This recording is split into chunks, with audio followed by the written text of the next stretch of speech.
Après avoir visité Palerme et ses environs, nous prenons la route qui nous mène à Cefalù. 75 km au bord de la mer. Le temps est radieux et la conduite est agréable.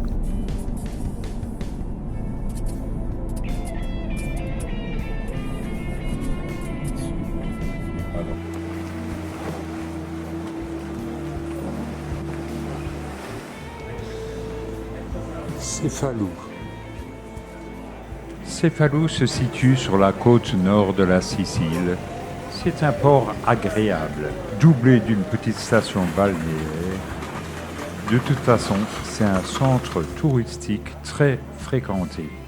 On peut se perdre dans des ruelles pittoresques où les petits commerces ne sont jamais très loin.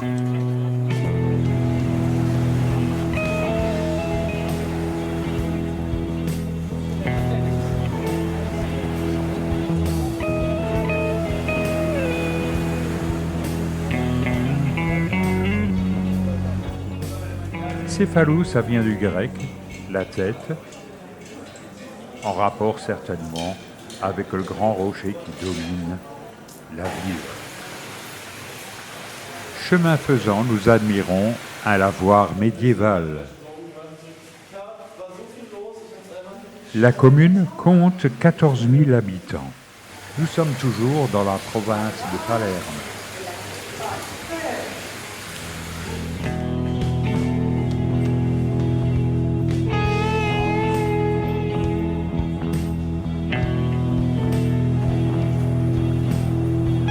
On en profite aussi pour flâner sur la plage.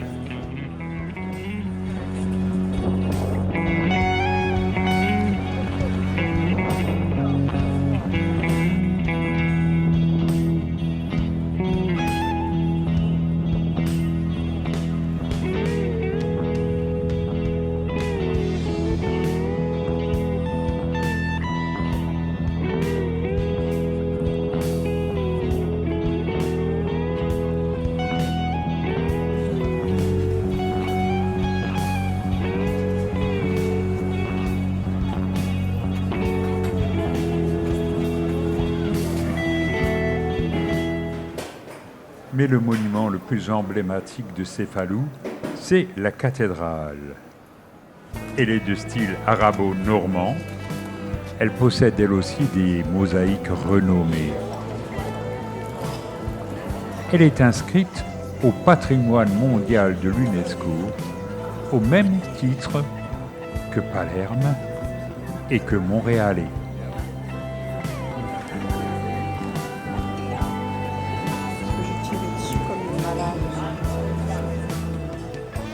Elle a été construite dans le style arabo-normand en 1131. Il faut dire que la Sicile avait été conquise par les Hautes-Villes normands en 1091. La figure dominante de la décoration intérieure, c'est le Christ Pantocrator en mosaïque sur fond or et qui lève la main droite en signe de bénédiction.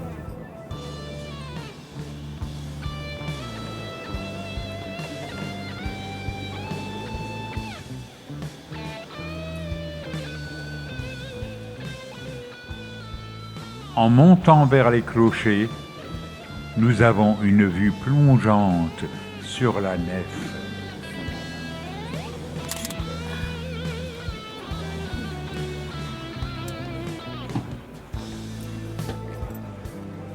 En accédant au toit, on constate que la basilique a des allures de forteresse.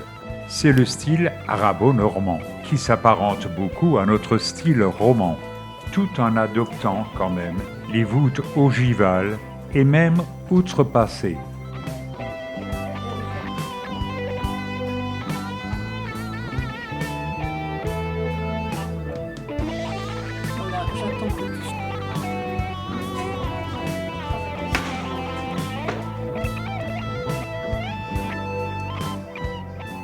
Je trouve que le Christ Pantocrator de Cefalù est beaucoup plus fin que celui de Montréal.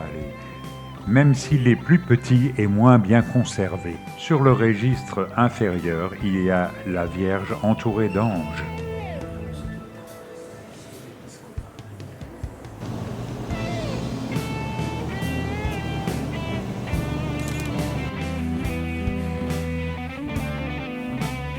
Dans le musée, on peut voir une crèche.